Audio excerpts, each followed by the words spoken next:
boa noite a todos. Hoje estamos começando aqui o programa Roda, Espaço e Vida, né? Que eu fui incumbido de apresentá-lo e conversar um pouco com vocês aqui, mediar. Eu, Gabriel Siqueira, professor de História da Espaço e Vida.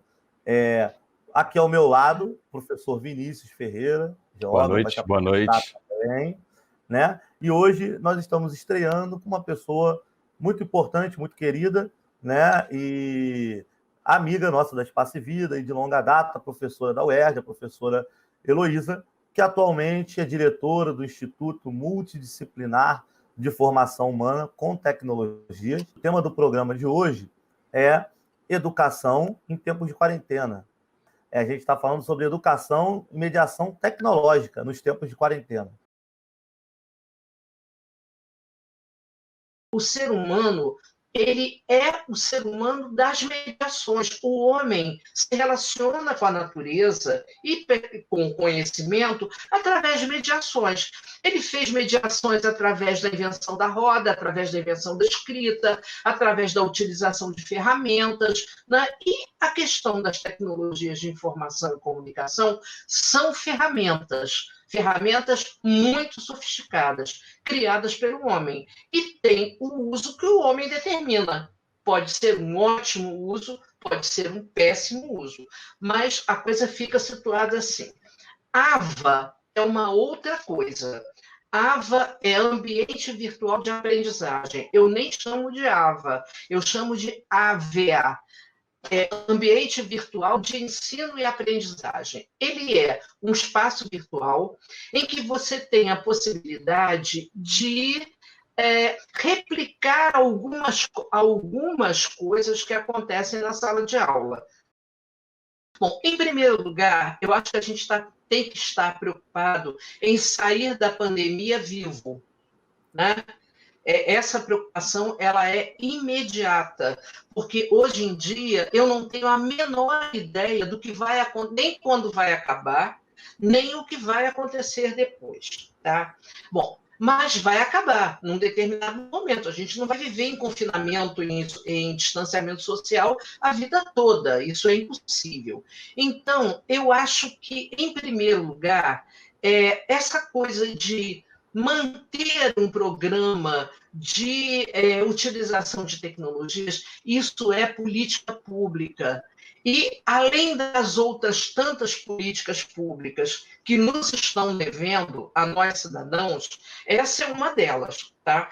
Mas, infelizmente, não é a única. Eu queria dizer assim, a única política pública que está em falta para o cidadão é essa de manutenção de um programa de mediação tecnológica nas escolas. Não é. Né? É do mais básico de alimentação, de sobrevivência, de saúde, né? Quer dizer, nós somos desprovidos de políticas públicas decentes em relação à cidadania, né? A concepção plena da cidadania. Eu tenho uma certa preocupação de que, no final desse processo, quando a gente voltar, é assim, usamos o que quer, teve ambiente virtual, teve tecnologia, vamos guardar no armário?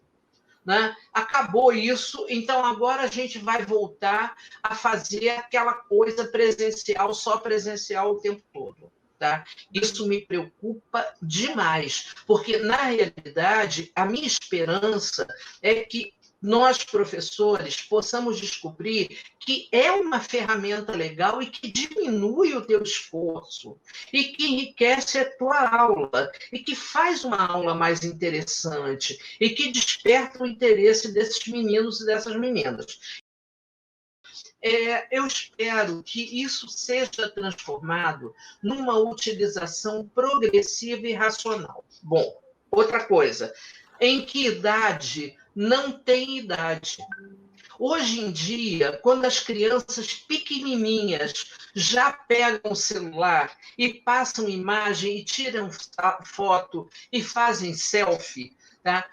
Pode ser utilizado em qualquer idade, só que de forma diferente. Né? Eu não vou utilizar uma ferramenta de busca, de pesquisa em periódicos científicos de Qualizar, que eu uso com os meus alunos de mestrado e doutorado, eu não vou usar isso com as crianças pequenas, mas você pode desenvolver características muito importantes, competências importantes, a atenção, memória, percepção, a função crítica, a questão da gamificação, que gamificação merece um ponto separado, porque gamificação não é botar para fazer joguinho.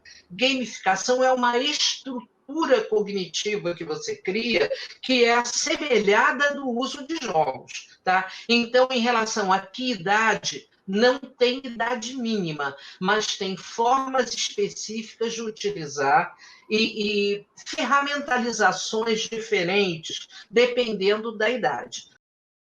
O trabalho que o Espaço Vida faz em termos de estimular habilidades, competências, saberes das crianças é muito importante, é um enriquecimento da aprendizagem, né? A aplicação das tecnologias não substitui isso, até porque Espaço e Vida permite uma relação com o mundo real, com o mundo concreto, né? Então, é aquilo que a gente chama experienciar a realidade social e a realidade física, a realidade geográfica, climática e tal. Então, mas esse trabalho desenvolve habilidades cognitivas muito importantes, principalmente as que fazem parte da curiosidade científica. E na tecnologia, com a utilização das tecnologias, você pode fazer isso com crianças muito pequenas. E eu quero lembrar para vocês o seguinte: o desenvolvimento da curiosidade científica, da descoberta, da observação, da reflexão e da crítica, nenhum grande cientista apareceu de repente com isso desenvolvido, né? Na realidade, isso começou de criança, né? Então é muito importante que isso seja utilizado. Olha só, Vinícius, eu em nenhum momento posso dizer que o que está acontecendo é bom, tá? Eu ouço uns discursos assim: nós vamos sair disso muito melhores, mais elevados espiritualmente, mais sensíveis. Eu espero que sim. Mais generosos, eu espero que sim. Mas o melhor é que nada disso estivesse acontecendo. E essa situação, ela pegou de surpresa um universo que é o nosso sistema educacional, que não estava preparado nem para metade disso, né? Então, quer dizer, foi um cataclismo, um sismo, não, um terremoto de uma magnitude enorme. E eu acho que isso pode ser bem aproveitado? Pode. Agora, não vai ser aproveitado dentro de uma mentalidade que a gente tem hoje e acompanha, por exemplo, eu fico desesperada nessa distribuição dessa esmola de R$ 600 para as pessoas, né? Que é acessar um sistema da Caixa Econômica que não funciona e que quer dizer, isso é uma amostrinha. Agora transfere isso para o mundo da educação, em que você precisa, e precisa muito, acesso à internet gratuito, boas tecnologias para os professores, para que eles tenham uma boa... Eu não estou falando de tecnologias caríssimas, moderníssimas, não. Eu estou falando de um arcabouço mínimo, é um kit. Tá? O que o professor precisa para trabalhar? Né? É trabalhar com Office pirata? Num computador caindo aos pedaços, né? O que você precisa ter na escola para você atrair crianças e professores para experimentarem isso? Na realidade, você tem que ter na escola alguma infraestrutura para isso. Não pode ser laboratório de informática que só se abre no dia que tem visita na escola. O universo da educação brasileira, quem está imerso nele, como nós três aqui, e as pessoas que estão ouvindo também, e estão participando e assistindo, sabem do que eu estou falando. né? É um universo muito complexo. E a gente tem que entender que, em educação, as grandes mudanças, elas nunca acontecem sem as pequenas mudanças. Eu não conheço nenhuma. Então, a gente tem que ter a ousadia, a persistência para começar a fazer as pequenas mudanças, para recolher os pequenos efeitos, para chegar a uma mudança de atitude e a uma estrutura de uso de mediação tecnológica melhor do que a gente tem agora. Tá? Que, na realidade, foi forçada, né?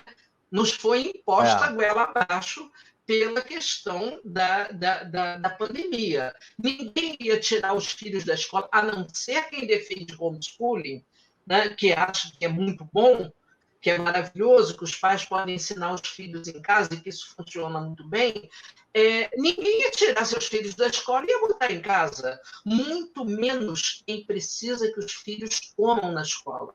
Então, eu acho que a tecnologia, a mediação tecnológica, ela pode ser utilizada, primeiro, complementando o trabalho presencial que o professor vai fazer, e, em algumas situações, indo um pouco além e fazendo alguma reposição, suprindo alguma dificuldade. Porque quando a gente fala em reposição de conteúdo, eu chego até a me arrepiar, porque assim, o cara tinha que comer 1,5 kg de feijão, e ele só comeu 1 quilo. Então, você tem que dar a ele, obrigatoriamente, mais aquele meio quilo que ele não comeu. A aprendizagem não se dá dessa maneira. Totalmente online, no retorno, num sistema de educação presencial, eu acho desproposital. Né? Aí, quando a gente voltar, a gente vai voltar às aulas online. Como é que vai ser? Eu não sei. Eu vi um vídeo hoje da volta das crianças chinesas, né? Elas estão vestidas e armadas assim, de uma maneira, gorro, luva, máscara, escudo, então todas são pequenos jiraias completamente equipados e dentro de umas baiazinhas assim, para não haver contaminação. Então, a gente no Brasil é uma outra realidade. Então, eu acho que a gente vai voltar numa realidade online. Então, numa realidade presencial, a primeira proposta fica fora. Da segunda, eu não gosto muito dessa resposta, não, Rafael, mas a resposta é essa: depende. Ou seja, depende da situação do aluno, depende daquilo que ele precisa. Né? Então, você tem um aluno que ele é muito sensível, ele trabalha muito bem com tecnologia. Então, você pode criar um pool de atividades em que ele vá avançando e tal. O outro tem dificuldade, ele precisa do professor ali do lado, ou ele precisa de uma coisa que eu gosto muito de fazer, mas que a gente às vezes usa pouco, que é a educação em pares, né? Quer dizer, a ajuda do colega.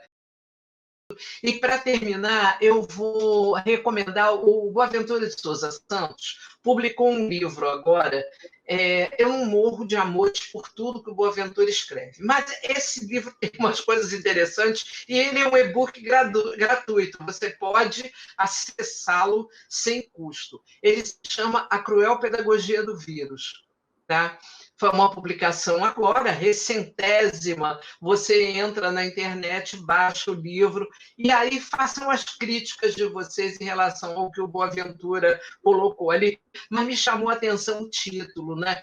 É muito cruel essa pedagogia do vírus, mas está obrigando a gente a aprender uma série de coisas e a fazer coisas que a gente nem imaginava que seria capaz de fazer. A verdade é essa. Gente, um beijo enorme para vocês. Parabéns ao Espaço e Vida pelo bonito trabalho que faz. É sempre um prazer estar com vocês.